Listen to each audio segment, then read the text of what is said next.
लोग तो भैया शंकर जी के नाम पे चिलम फूंकते रहते, बम बम। हाँ, शंकर जी ने कब भैया गांजा पी लिया हो? भगवान खुद तो बदनाम है, भगवान को भी बदनाम कर रहा है।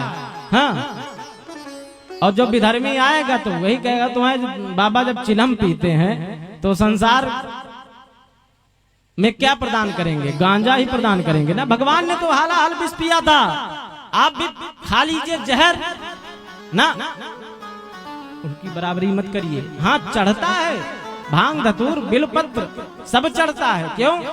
क्योंकि आपके अंदर सामर्थ्य नहीं सोना चांदी चढ़ाओ ला करके, इसीलिए सहज कर दिया गया कि सभी लोग भाई चढ़ाएं।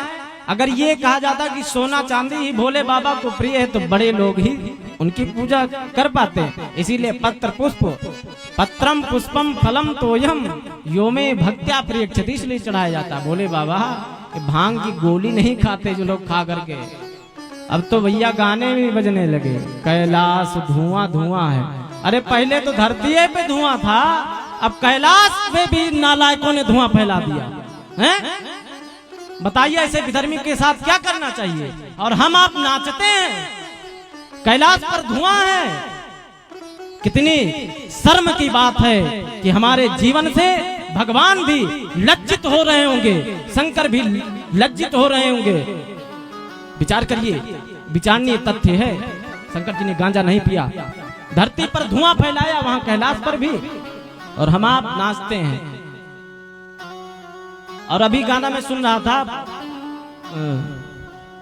हमारी यात्रा में बज रहा था, लेकिन हम लोग क्या करें? लोगों की इच्छा बजाओ भैया, लेकिन यात्रा वात्रा निकले तो ध्यान रखो है।